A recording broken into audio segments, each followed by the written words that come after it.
On behalf of Centrify, I would like to welcome you to today's webinar, The Anatomy of a Hack, Perception versus Reality. My name is Katie, and I will be your host. But before we get going, I have a couple of housekeeping items to mention. Feel free to post any questions related to today's topic in the Q&A window on your On24 console. For some of you, that will maybe be slightly hidden under the slide, but thankfully you can move those a little bit, but it's on the left side of your screen. And to keep this session interactive and to learn a little bit more about you, we've also prepared a few poll questions. When those pop up in the slide window, select your choice or choices for multiple choice, and then hit submit to have your answers be entered into the results. All right, now let's get started. You might be painfully aware that the number of data breaches has skyrocketed in recent years, and global crime-related damages are expected to exceed $6 trillion annually by 2021. Contrary to popular belief in Hollywood storylines, cyber attacks are rarely carried out by legions of highly sophisticated coders gone rogue, deploying the most advanced techniques to penetrate organizations' perimeter defenses. Reality paints a very different picture. Cyber adversaries are no longer hacking to carry out data breaches. They are simply logging in with weak, stolen, or compromised credentials. Implementing an effective enterprise security strategy requires understanding the hacker's techniques, tactics, and procedures, often called TTPs. And to gain better understanding of the anatomy of a hack and learn what preventative measure you should incorporate in your defense strategy, we have asked Dr. Torsten George, a renowned cybersecurity evangelist here at Centrify, to share some insights. Torsten has more than 25 years of global information security experience, is a frequent speaker on cyber security and risk management strategies. He provides commentary and publishes articles on data breaches, insider threats, cyber warfare, IT security best practices, and other cybersecurity topics in media outlets. And he also co-authored the Zero Trust Privilege for Dummies book. And that's also available to download on your resource list. Torsten, welcome. Thank you, Katie. It's really a pleasure to share best practices with our audience here today. There will be a lot of information coming your way, so be prepared. But first of all, let's start out with acknowledging a somber truth. Today's security is not secure. Despite spending an expected $131 billion on IT and risk management in 2020, we're still seeing that about 2/3 of organizations getting breached. And worse, they're getting breached on average 5 or more times in a 12-month period. So that's really a head-scratcher, correct? And when hackers go after these organizations, a lot of time we have some ideas who could be behind these attacks, but as Katie mentioned, we wanted to make this session here very interactive. So let me ask you to kick this off. Who do you think is the primary threat actor for hacking-related data breaches? Select one. Is it the activist? Is it the state-sponsored attacker? We always hear about Russia, North Korea, and things like that. Or is it the organized crime? Or is it your own system administrator? So let's wait what you're selecting here. It will be very interesting. We get very unique answers every time we're kind of asking these questions. So we'll give it a couple more seconds here, so we'll give you a chance to select your answer. Okay. Let's see here. Wow. I'm glad to see that most of you seem to be very sophisticated, be very aware of today's threatscape, because you selected that a majority of these breaches is driven by system administrators. And that's pretty true. We will talk about it in a second. But a majority of people are still kind of thinking about the Hollywood storylines. When you sit in a movie, you see these big rooms of cyber attackers, cyber soldiers sitting there and developing the most sophisticated pieces of code to kind of hack into your environment.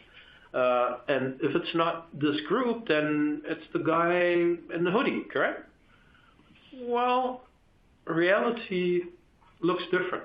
When you analyze the indictments that prosecutors file against cyber adversaries, you will see that you typically hacker is far closer to be like you and me.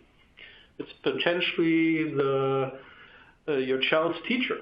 It's your neighbor's grandmother. It's just a script kiddie, not even old enough to earn his or her driver's license. So very unique people that are conducting cyber attacks. So who are really these cyber adversaries? According to the 2019 Verizon Data Breach Investigation Report, the majority of attacks is carried out by external forces, followed by insider threats and then partners. When you break down the external threat actors further, you will find out that the organized crime accounts for close to 40% of today's attacks, followed by state-affiliated actors at around 30%. From an insider's perspective, system administrators are making up about 20% of the attacks, which is quite critical as they're holding really the keys to the kingdom. Now, besides having knowledge about who is attacking you, it's also important to understand what hackers are targeting. Traditionally, organizations thought in well-defined boundaries. The traditional perimeter-based approach to security depended on firewalls, virtual private networks, and web gateways to separate trusted users, that's the good guys, from untrusted users, the bad guys. In the past, security focused on everything that resided inside the network, the infrastructure, databases, and network devices. And back in the day, that was okay. But today, things are changing. Organizations grow and transform. They open new attack surfaces. Systems and data that resided inside the network perimeter in the past is now being moved into the cloud. In fact, according to IDC, 90% of organizations are moving workloads to the cloud. And the adoption is primarily driven by agility, flexibility, and cost savings. However, there remain major concerns about cloud adoption that are rooted in security challenges. So let's move to our next poll here and really ask you to, where's your organization when it comes to cloud migration? Did you move your workloads already to the private cloud? Did you move them to the public cloud? Do you have a hybrid environment, or you haven't started with cloud migration yet, and you don't have to be embarrassed if you wanted to select the last option, because quite frankly, we see a lot of organizations that are still kind of struggling. And again, it's often related to security. So please select your choice here. I really would be interested to see where are you in your journey to migrate to the cloud. So let's give it a couple more seconds here.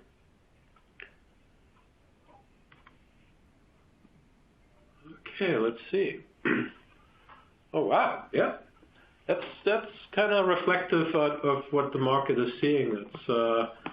It's really a hybrid environment. You're leveraging public and private cloud. And if you do so, it's really important to stay on track. Wherever you are. It's at the end of the day, there's no way avoiding moving your workloads into the cloud. If it's not today, be prepared to respond to your CIO's mandate for cloud transformation in your future. And quite frankly, I've heard anecdotes from our sales guys. They're meeting with a prospect is telling them, no, cloud, no way. And a week later, they call up our sales guy and say, hey, I just got the mandate from our CIO and I have to move very quickly. Can you assist me in doing that? And that's very typical. There's a lot of dynamics that are driven by business needs. And so it's not surprising that Gartner foresees that those organizations that are not jumping on the cloud transformation bandwagon will lag behind as it really relates to cost optimization, competitiveness, and really getting the proper business valuation. And so it's important to do things right. And this slide kind of shows an example where we're talking about the so-called shared responsibility model. And here in this case, we're using AWS as an example. It's really shared, and a lot of people unfortunately don't understand that. The core infrastructure and services are really something where the cloud service provider looks after, but it's really up to the customer itself to kind of looking at securing operating systems, the platforms, and all of these things. And so from that perspective, you have to be aware of this. Otherwise, you're getting exposed to cyber attacks, and hackers take more and more advantage of this. We just recently conducted a research study, and alarmingly, 60% of organizations believe that cloud environments do not fall under their security oversight, but rather need to be handled by the cloud service providers. And this stat was really derived from a survey among 700 respondents from the United States, Canada, and UK. And just by coincidence, I got a LinkedIn message from a friend of mine out of Europe yesterday, and he shared with me a story whereas a New York-based company suffered a major breach in their cloud environment. And one of the reasons was that they didn't put the necessary security controls in place because they believe that the cloud service provider is responsible for that, and they left that wide open to be exploited by hackers. And furthermore, 51% of the respondents to our study indicated that they treat their cloud environments completely different from their on-premise environments, meaning they do not apply a holistic approach to their security controls and policy, which can lead to unnecessary efforts and potentially creates blind spots that can be exploited by hackers. So, unfortunately, things won't get easier in the future. Cloud is only one of many attack surfaces that have emerged. This attack surface is constantly expanding and can, in reality, no longer be defined by a logical parameter.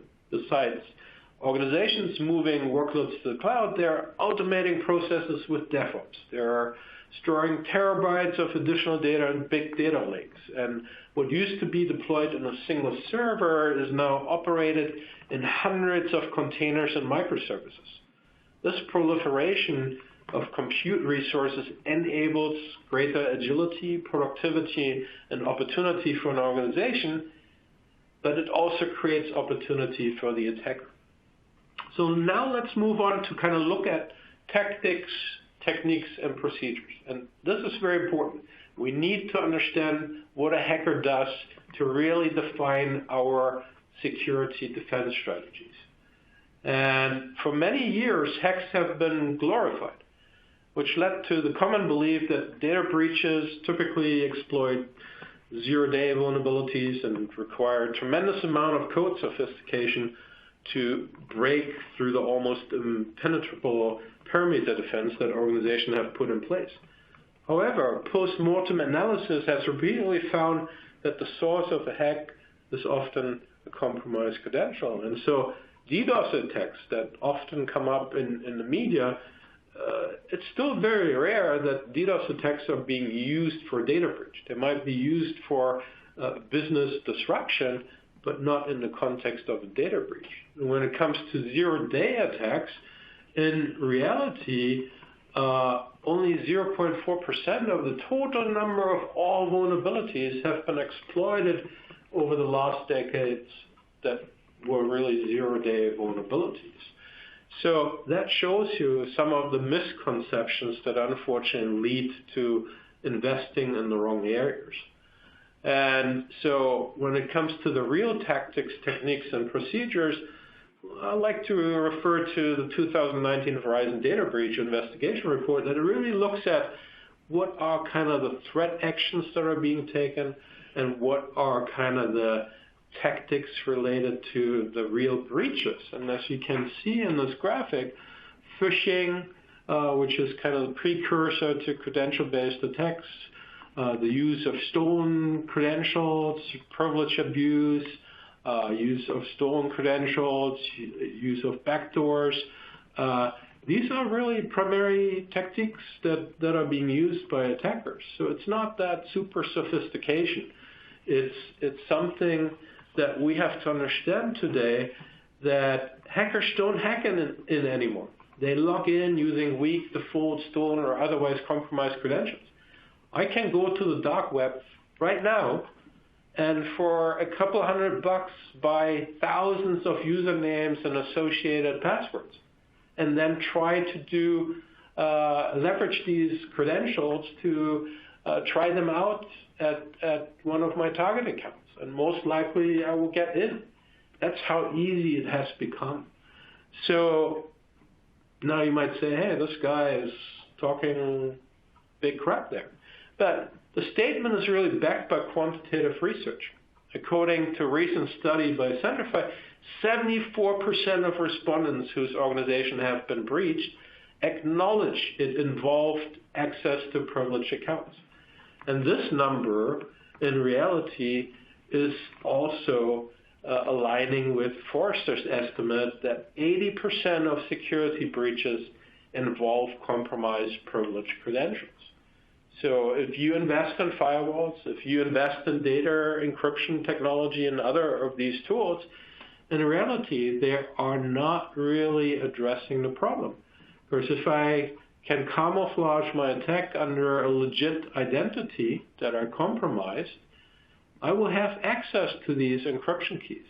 I will be able to bypass the firewalls. So, and there are endless examples for this out there. Early last year, for instance, Dunkin' Donuts announced that it was the victim of a credential stuffing attack during which hackers gained access to customer accounts. And this marked the second time in 3 months that the coffee shop chain really notified users of account breaches following credential stuffing attacks. Credential stuffing is a cybersecurity term that describes the type of cyber attack where hackers take combinations of username and passwords leaked at other sites and use them to gain illegal access on accounts and on sites.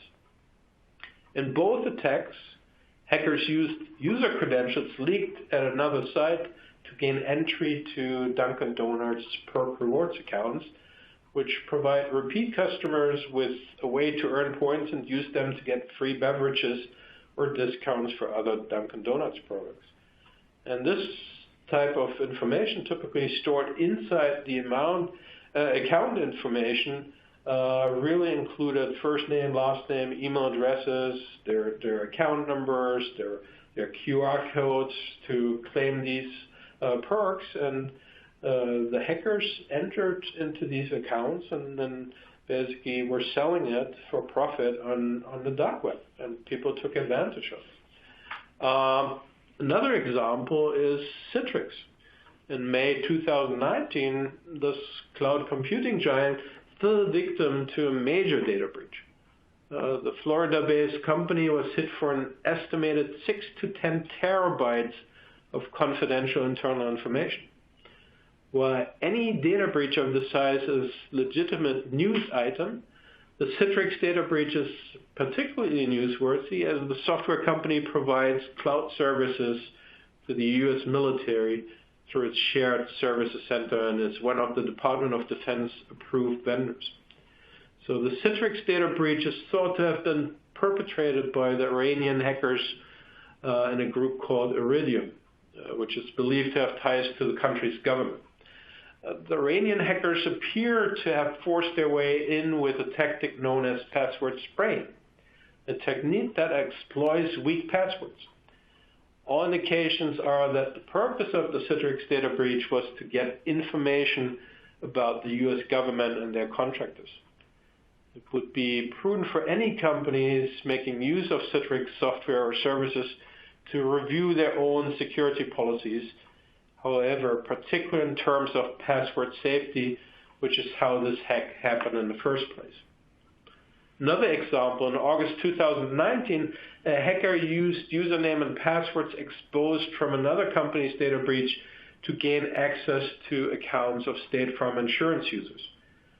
No other personal information was exposed, and the number of affected victims has not been really disclosed, but Again, State Farm had to reset passwords for accounts whose logins credentials were impacted. And then last but not least, as an example, there was Marriott. The hotel chain suffered a massive data breach affecting the records of up to 500 million customers. Information accessed included payment information, names, mailing addresses, phone numbers, email addresses, and passport numbers. The penetration tool called Mimikatz was discovered by the third-party investigators. And that really raised suspicions because the tool is also used by hackers to research a device memory for username and passwords and could have been used by attackers to move from, for instance, Starwood to other parts of the network accounts. So is that surprising? When you look at research, not really, because it still shows that many organizations have not essential basic security controls in place that address today's number one cause of breaches, which is privileged access abuse. So 52% of people still don't use, at minimum, a password vault to not expose any shared accounts. And unfortunately, still a lot of organizations share accounts. So administrators use the same username and password to gain access to critical infrastructure. And then even though everybody would agree that multi-factor authentication is very important, especially in limiting lateral movement, there's still about 21% of organizations out there that are still not using it. So let's see, where are you? What is your security posture, especially when it comes to privileged access? So I wanted to see, select, do you have a vault? Did you guys reduce the shared root accounts in your organization? Did you implement, for instance, privilege elevation? Do you have complete auditing and session recording capabilities that really indicate who is accessing what and when and why? And are you using multi-factor authentication? Or you don't do anything of that? And again, don't be embarrassed. We have seen quite a few people that have not yet gotten to this because they have a lot of things on their plate. So please select where you are in your state. And just while we're waiting for the results, wanted to share, I was recently giving a presentation at the University of Wisconsin-Madison, and we had a great set of speakers there. And one of them was on a red team for outside contractor. And these are the teams that are actively trying to penetrate an account. That's what they're getting paid for, to find the weaknesses, to find the gaps. And he was telling me when we talked about multi-factor authentication, hey, multi-factor authentication is a huge deterrent. Unless you're state-sponsored attacker, most of the other attackers will be deterred by just them encountering multi-factor authentication. And so he really emphasized the importance of that capability and apply that in your organization.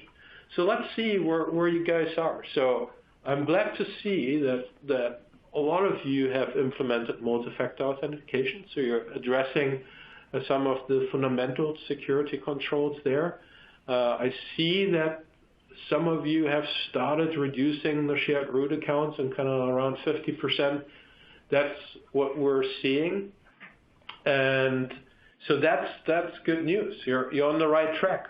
But we always need to keep in mind, these shortcomings really expose your organization to imminent risk. Ultimately, you have to keep in mind that when a privileged account gets compromised, it allows the cyber attacker to impersonate a legit employee or system and carry out malicious activity without being detected as an intruder.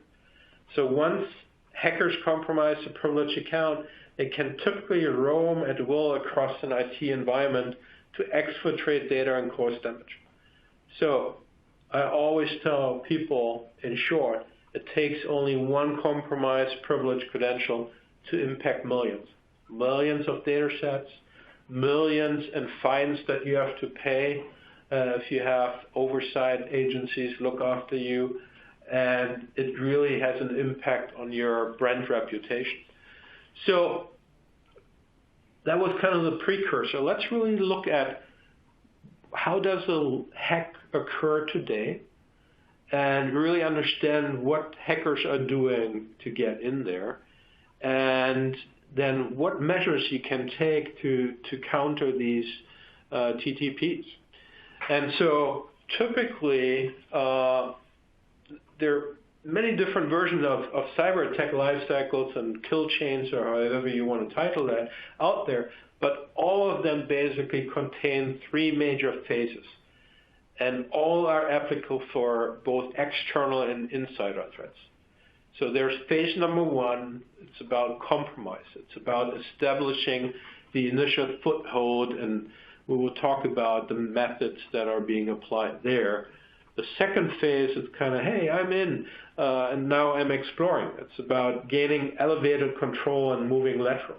So I might have come in with a credential, but it didn't offer me enough privileges to kind of get really to the crown jewels, and now I'm looking around and try to find credentials that would allow me to do that. And then the third phase is really around exfiltration. It's about extracting the sensitive data and covering the hacker's tracks. So let's look at each of these phases. So how do attackers gain initial foothold? So most of today's cyber attacks, as I had kind of hinted earlier, are front-ended by credential harvesting campaigns. So common methods for harvesting credentials include the use of social engineering techniques, password sniffers, phishing campaigns, digital scanners, malware attacks, or any combination of these. Cyber criminals also take advantage of millions of stolen credentials being sold on the dark web.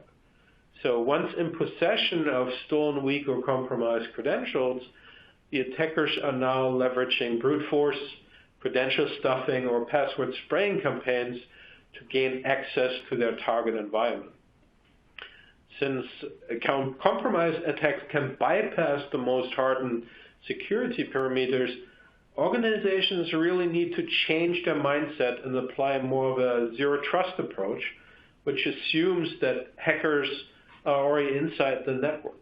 This will then influence your organization's security architecture. So let's look at an example. Password spraying is really essentially a more refined version of credential stuffing from a word list. The hackers will create a specific list of passwords to try based on the known complexity policy of their target. And the password list is usually something that's very commonly used and has been associated with many of the leaks that you can read about in the news. And the hackers are also usually have a list of known usernames to work from. Usually we can obtain that via public email addresses. I mean, I can go to any event listing and find out a user's username and password, or could go on LinkedIn. Nowadays, there are a lot of venues that allow a hacker to kind of collect that, and then trying each password with a username once before starting over. And there are programs out there that I can purchase or even get free on the dark web, and it's really very easy to conduct. So what are the things that I can do? So what steps should I take to minimize my risk exposure here? One of the first things is security awareness training. And a lot of companies might do that for compliance reasons once a year, but I highly recommend to, first of all, increase the frequency, but more importantly, not leave it to just training, but really also run simulations. My wife's company does a very good job. They're a Japanese company in the biotech space, and they do constantly simulation of phishing attacks. And when somebody falls for the bait, first time violation, they get a red screen and basically shame on you. Second time that occurs, they have to meet with their supervisor. The third time, they're meeting with the CEO and with the IT and HR department. There's not a fourth time because they would be terminated. So it's reading something, getting a presentation is one thing, but really getting exposed to what a phishing attack really looks like is very important. So just go beyond just awareness training. The other thing is really fundamental step. If you're still, and we will probably always will have some shared root accounts left open when we create a computer, when we set up a computer, there is always a root account, but best practice has it, you should at least vault them away. But it's even better if you consolidate identities, meaning you use individual identities that are being managed, for instance, in Active Directory, and then federate into the network. Because if doing this, it really provides accountability. If I just use a vault approach, I know John Doe logged into the vault and checked out a password, but then I don't know what happened afterwards.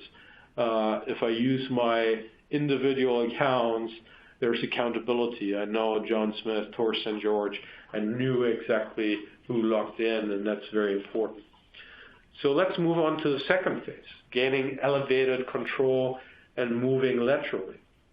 So once inside the target environment, hackers perform reconnaissance to identify regular IT schedules, security measures, network traffic flows, and they often scan the entire IT environment to gain a very good understanding of the network resources, where privileged accounts, where a service is located. And their prime targets are domain controllers, obviously Active Directory, and the servers, because that's what allows them to gain access to additional privileged credentials and privileged access. And so here, there's commonly a misbelief that hackers come in, immediately do something, and retrieve. But as post-mortem analysis shows, they're laying pretty low there and really monitoring for a long time before they even take any actions. And so even if your credentials have been compromised, there are ways to kind of prevent for an attacker to cause further damages. And so in those cases, one of the first steps that we already touched upon is applying multi-factor authentication everywhere. And when we talk everywhere, it's not just, hey, I apply MFA at the vault level, but I want to apply MFA when I log into the server. I want to apply MFA when I elevate a privilege. So there are a lot of conditions where I can apply multi-factor authentication. And obviously, I worked in the identity access management space 15 years ago, and at that time, it was very cumbersome to work with MFA. You had to kind of transfer the code that you received by email into user interface, and it was very cumbersome. It created a lot of friction, and therefore the users hated it. Nowadays, everybody is carrying around a smartphone, and so you can, for instance, just send accept or decline message to your smartphone, and by a simple click on the screen, you're now authenticating. And so things have become far less frictionless and can be leveraged more smoothly. The other thing is really to enforce just-in-time privilege. I mean, I'm currently talking with you guys, and therefore I should request access if I needed it, and get access just for a predefined period of time. It should not be indefinitely given to me. And I can leverage workflows, and I can leverage existing technology, for instance, ServiceNow or SailPoint technologies, where I'm now sending a ticket to my supervisor to ask for access. And again, with today's technology, I don't have to wait for 2 hours before I get approval. The message can be delivered to the smartphone of my supervisor. He accepts it. I have immediate access. And then, very important, and we hear just-in-time has a lot of hype right now. Gartner just published a report on just-in-time privilege access. There are a lot of vendors coming into the market, and it's great. It's really great, but we can't forget I also should limit my overall entitlements, and that's just enough privilege. Just in time, just enough combined, that's least privilege management. And so here it's really, if I talk with you right now here on the phone, and I'm a database administrator, why would I need access to that database? I'm not working on it. And therefore, I would not need those entitlements. I could leverage privilege elevation or a just-in-time request to elevate my privilege and then gain access to that. So it's very important to apply these best practices.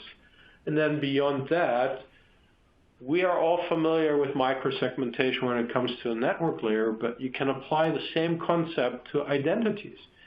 You can establish so-called identity access zones. So if I'm a database administrator and I'm assigned to maintain one particular database, why should I have access to all the other databases? So you can set up zones that are based on my role, based on my entitlements, that would only allow me to access this particular database. Another thing, especially we read a lot about ransomware attacks, it's the so-called clean source concept that is being propagated both by NIST and by Microsoft. And that would really mean that I leverage an environment that is not exposed to any potential infections.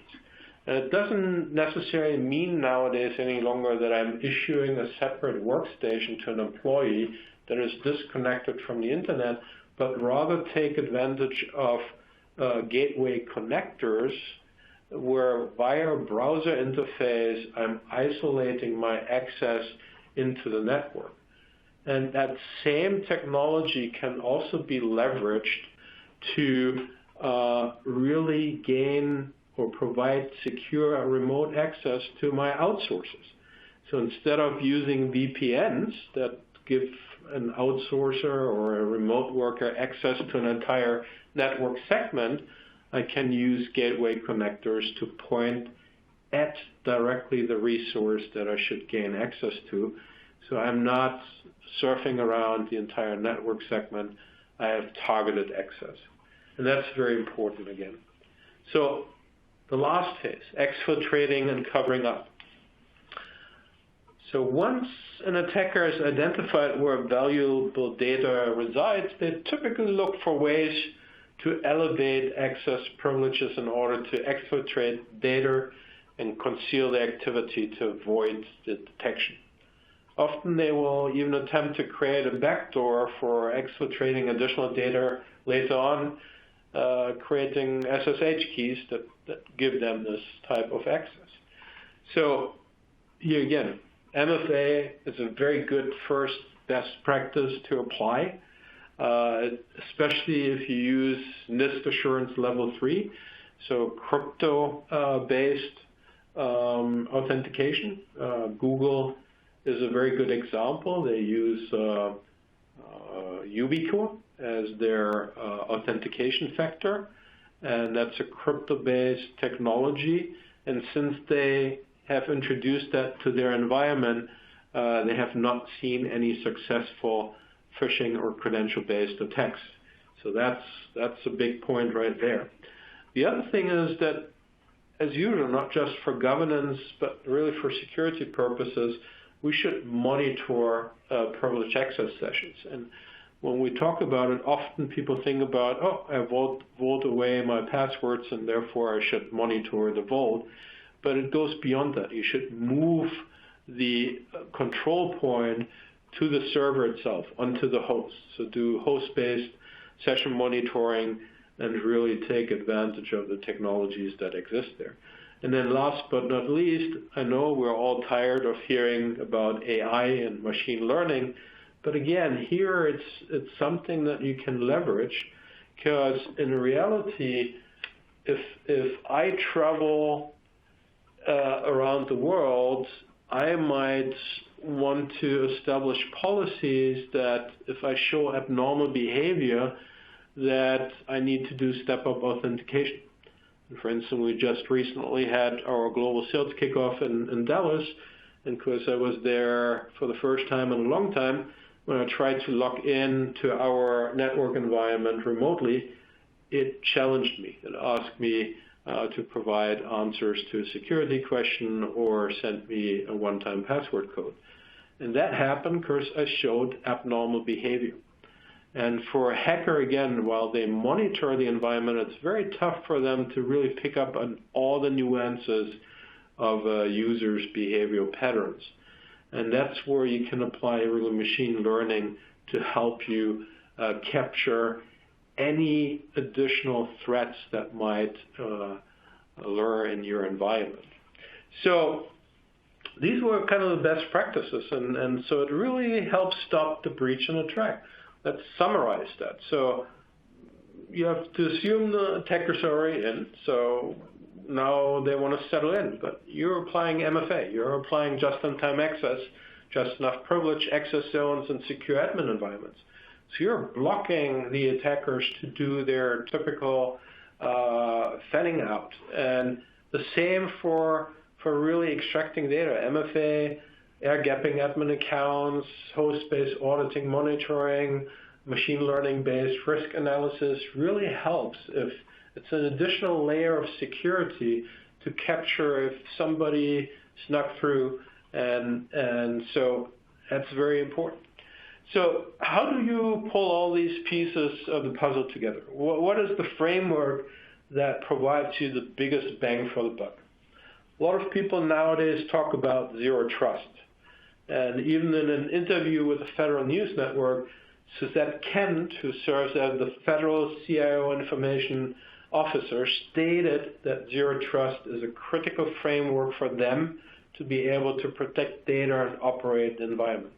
So the chief information officer of our government is basically believing that this is a good thing. So zero trust is not something that new. It's around for many, many years. It was originally developed by Forrester in collaboration with the National Institute of Standards and Technology. And there are three principles that apply. First of all, assure that all resources are accessed securely regardless of the location. Apply least privilege and strictly enforce access controls. And then audit everything. And so instead of the old mantra, trust but verify, zero trust takes never trust, always verify as its guiding principle. So nowadays, the concept of zero trust has evolved a lot, and it's really something that's being used by organizations. According to IDG's 2019 Security Priority Survey, 71% of security-focused IT decision makers are aware of this model, with 11% already actively using it in their environment and 8% piloting it. So if you are looking at this, you're not alone. So obviously the original concept of zero trust was based on data-centric network design that leveraged micro-segmentation to enforce more granular rules and ultimately limit lateral movements by attackers. However, since its inception in 2010, it has evolved to encompass today's ever-expanding attack surface and therefore covers the workloads, networks, devices, data, and people and identities. And this slide really illustrates that there are many starting points in the path to zero trust, but based on what we discussed today, it's really about people and identity that you should care about first, because they make up 80% of today's breaches. So if that's the case, it really makes sense to start your zero trust journey with what we call identity-centric privilege access management. And the good news is that the market is starting to understand that privilege abuse is the #1 attack vector. For example, Gartner has listed PEM as one of the top 10 information security projects over the last 2 years. And in addition, it's predicting that PEM is the second fastest growth element, what was in 2019. So obviously, there are different ways to approach privileged access management, with many organizations initially starting on a vault-centric approach. However, taking today's threatscape into account, whereby you have to assume that a threat actor already exists in your network, you have to apply zero trust principles. And therefore, you should be taking an identity-centric approach, which is founded on these principles of never trust, always verify, and enforce least privilege. So in the context of privileged access management, zero trust requires establishing a root of trust and then granting least privilege access based on verifying who is requesting the access, the context of the request, as well as the risk of the access environment. And then by implementing these steps, you can really minimize your attack surface, improve your audit and compliance visibility, and reduce risk, complexity, and cost. So quickly, establishing a root of trust. What do we mean? A lot of times people go, root of trust, isn't that a hardware encryption module? No, what we mean here, in order for systems to enforce an authoritative security policy, each must have a securely established unique identity with the authoritative security management platform. So you're basically enrolling your machine, you're assigning an identity to the machine, and so it's nowadays no longer acceptable to allow management systems to use anonymous access accounts, like shared root accounts, or injected credentials to really verify this. You have to use machine identities to do that. When it comes to verifying who, it's no longer just a human. It's also a machine, it's a workload, it's an application.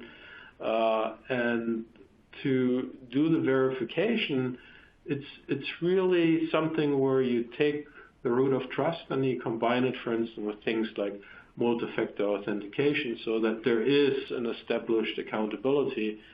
And one thing that we have to keep in mind, we need to contextualize the request. I used earlier the example that when I talk with you right now, and I'm a database administrator, if there is an access request coming in that's outside of my typical maintenance window, and there is no ServiceNow ticket that indicates that there is currently a problem with that database, why should I get access to that? That's quite suspicious.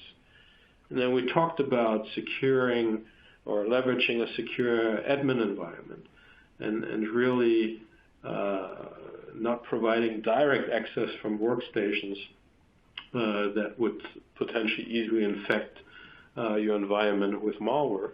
And then we talked also about granting least privilege, meaning just in time and just enough, and then auditing everything and making those controls adaptive.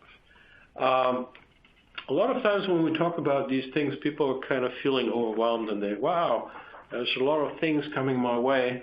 But in reality, identity-centric PEM is a step-by-step process. So you can start off with initially just discovering and vaulting away your shared accounts. And then in the next step, you can start with identity consolidation, really apply your individual identities, establish potentially alternative admin accounts, establish just-in-time and just enough privilege, and then layer on top of it multi-factor authentication. And then in the last step, if you're really very mature, you can start hardening this environment, also vaulting away your secrets, centralizing the management of your service application accounts, stepping up your MFA efforts to assurance level 3. All of these things, they can be done step by step. They don't need to be done overnight. And so just out of curiosity, I talked a lot, I wanted to get your feedback. You look at these phases, discovering and vaulting. identity consolidation with least access and privilege, hardening your environment, or none of the above. Where are you right now on this journey? So let's see what the outcome is.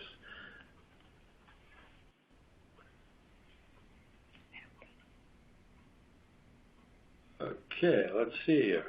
Well, none of the above, and that's very typical. And again, don't be embarrassed. It's a journey, and we see that a lot of the organizations that we talk with, they start in the danger zone. There are too much privilege, too much passwords, too many passwords. It's a journey, and just to share with you that you don't have to be afraid, wanted to share a case study with you. Ubisoft. I mean, what we talked about looks intriguing on paper, but what you want is apply this in your day-to-day operations. And so Ubisoft, they started many years ago. They're one of the top independent video game companies in both North America and Europe, and they're distributing more than 1,000 gaming titles. Probably if you're into gaming, you know Tom Clancy's Splinter Cell, Rainbow Six, Rayman, Settlers, Prince of Persia. For me, that's all out of this world. My son probably knows all of these. But Ubisoft has subsidiaries in 22 countries and distributes games in more than 50 countries around the world. And the company has 80 offices worldwide and employs more than 17,000 staff members, making them one of the largest gaming development studios in the world. And so they moved a lot of their development work into cloud environments and very distributed developer environment. So they really looked at this kind of journey, and when they started out, they followed most of these best practices during their implementation phases. In the first step, they took care of their shared root accounts and vaulted them away to minimize their risk exposure. They leveraged the proxy-based monitoring capabilities to record sessions and determine who's checking out passwords for what systems. And instead of scrambling to gather dispersed data sources, Ubisoft security analysts now have all relevant data at their fingertips, be it for audit purposes or forensic analysis. And as an additional security layer, Ubisoft also implemented Centrify zones to avoid any potential lateral movement. We typically see this being implemented during the second phase, but for Ubisoft it was very important to zone off access early in their deployment journey, because again, they had different development teams spread across the world, and they wanted to not expose that one developer has access to another game title development environment. And in the second phase, Ubisoft is extending their vaulting approach to secrets, which further strengthen their application-to-application password management, and overall has a positive impact on the security posture of their development pipeline. We usually see this taken in a phase 3, but due to the fact that Ubisoft's business is heavily reliant on the development of new game titles, they moved this measure up in the development cycle. Otherwise, Ubisoft is using the second deployment phase to go beyond the password vault and is leveraging its existing Microsoft Azure Active Directory rather than local accounts for identity authentication. The IT team is also introducing privilege elevation controls as well as workflows for just-in-time privilege access or ServiceNow integration. This allows them to move away from their vast number of super users with blanket privileges and allows for greater granularity in privilege access controls with role-specific activities by their different groups. So the ultimate goal is to provide normal privileges for daily access, email, internet, whatever, and an efficient escalation process to elevate privilege when needed and for a limited time. So overall, the company is using a phased approach to harden their security posture step by step. And quite frankly, that's how all of our customers are doing it. So it's not something that needs to be achieved overnight. So now you're saying, hey, great talk, a lot of stuff here, but how does that really help me as an organization also? Forrester has conducted multiple research studies to examine the benefits of zero trust. And as expected, the results prove that organizations can reduce their risk exposure just during the initial rollout dramatically, 50% to be precise. That's a huge number. And when I talk about initial rollout, that's the first 6 months. On top, they can reduce technology costs by up to 40% as they avoid spending on tools that are not really addressing today's root cause for breaches. We talked about it. Do I buy another firewall, or do I want to invest in privileged access management? Based on the results, I have my answer. In addition, organizations experience an average of $5 million in cost savings related to breaches. So with this in mind, organizations need to recognize that perimeter-based security, which focuses on securing systems, firewalls, and networks, provides limited protection against identity and credential-based threats. So until you start implementing identity-centric security measures, account compromise attacks will continue to provide a perfect camouflage for data breaches. Lots of information. Let's send it back to Katie. Okay, well, that was a lot of information, and I wouldn't be surprised if we've got some questions, and it looks like we've got some there. We only have a little bit of time left. I just want to mention that there is the Zero Trust Privilege for Dummies ebook to download. Click that link and get your PDF copy there. Do we have time for a couple questions, Sure. Thorsten? Okay, great. So Nels is asking, what is meant by vaulting? So when we talk about password vaulting, let's say we have shared user accounts. These are admin accounts. Typically, unfortunately, they're still written on an Excel spreadsheet, and if a new admin starts, he will get access to that spreadsheet, and from there on, he uses it to log into the different server systems. Obviously, not the best approach, because if somebody gets a hold of this, you just handed over the keys to the kingdom.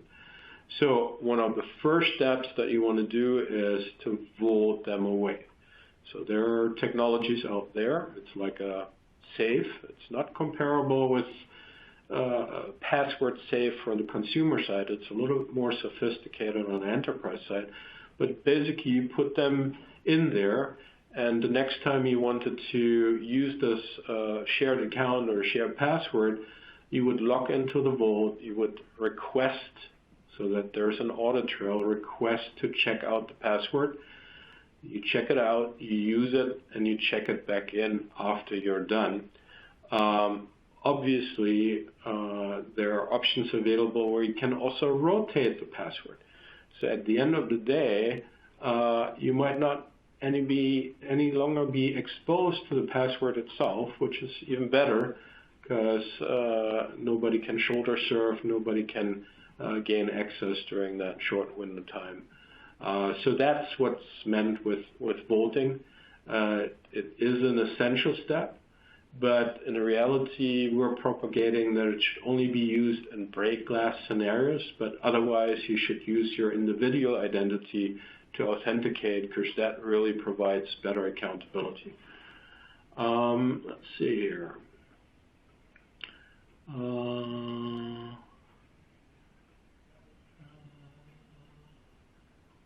What if you're a consultant who works independently from home or on the road? Yeah, as we mentioned, I mean, a lot of hackers target VPN connections or try to compromise the credentials. Citrix was a good example. So the credential that they compromised was giving access to VPN and allowed the hacker to gain access to the entire network segment and from there on move laterally. So as an outsourced contractor, as a remote worker, what we recommend is really using so-called gateway connector. So just out of your internet browser, you can gain direct access through that gateway connector into the server that you are responsible for. So you can define policies that include exactly granular roles and responsibilities for particular users. is this webinar recorded? Yeah, we will have a recording available for everyone. And let's see. So that's a very interesting question. So in your opinion, how would you handle IaaS accounts in your data center? That's a very good question. A lot of people, as I outlined earlier in my presentation, believe that they have to treat the cloud differently than their on-premises environment. That's a myth. Let's debunk it. A lot of times people struggle. If I now go and move my workloads into AWS, I might be tempted to replicate, duplicate my enterprise repository, my identity source in the cloud. And every cloud service provider is offering their own tools to do that. But the likelihood that you stick just with one cloud provider is very limited. Most of our customers are using AWS, Google Cloud, and Microsoft Azure all together. So if I'm now setting up identity repositories for each of the cloud service providers, I just widen my attack surface. Not a smart way to do. I could now take another approach, whereas I try to synchronize via side-to-side VPNs. My repository is quite expensive. So here again, you can leverage gateway connector technology where you broker access into these cloud environments. So you don't have to replicate. You have still your single source of identity in your on-premise environment, and you now apply the same common policies and access controls across on-premise environments, DMZ, IaaS, and multiple VPCs. And that's the beauty of it. So you're not extending your attack surface. So a very good question. I like that. Let's see here.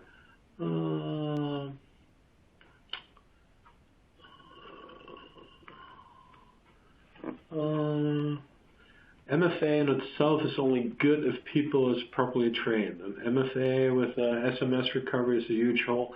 Can you compare MFA with SMS exploits and the topic of this session? So over the last 4 months, there have been media articles that kind of called for the death of MFA because there were compromises. When you look at really the details, the statistically relevance of these compromises were in the 0.0001% range. Doing MFA is better than not doing it at all. There are definitely methodologies, like I talked about, assurance level 3, using cryptographic keys that are better than other methods. But again, I heard from an expert that works on the Red Hat team, MFA is a huge deterrent to hackers, and so I would highly recommend to apply that despite what you might be reading out there. It's really best practice. So I think we're running out of time here, Katie, if I'm correct. I could talk for another 30 minutes, but thank you so much for joining us today. I hope you got a lot of helpful information. Leverage all the resources that we have listed here. Reach out to us. We a lot of times get questions after these events. It's my pleasure to give you answers. I'm an evangelist. I'm not a seller.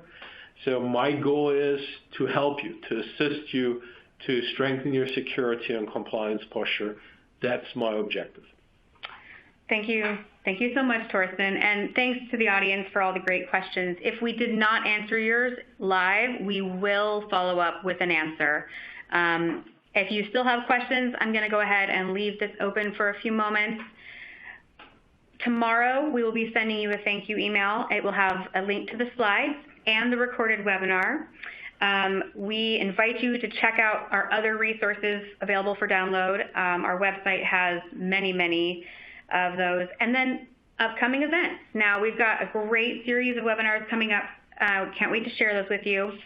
But also, if you will be at RSA, We would love it if you'd swing by our booth. We have a pass. If you'd like to check out the expo, you can go ahead and reach out to us at webinars@centrify.com. We will make sure that you have access to come see us. I have heard we're having a little party on Tuesday night, so if you're in town, please stop by and we'll pour you a drink. That's it for today, guys. Thanks for your time. Thanks for your participation, and I hope you have a wonderful day. See you next time.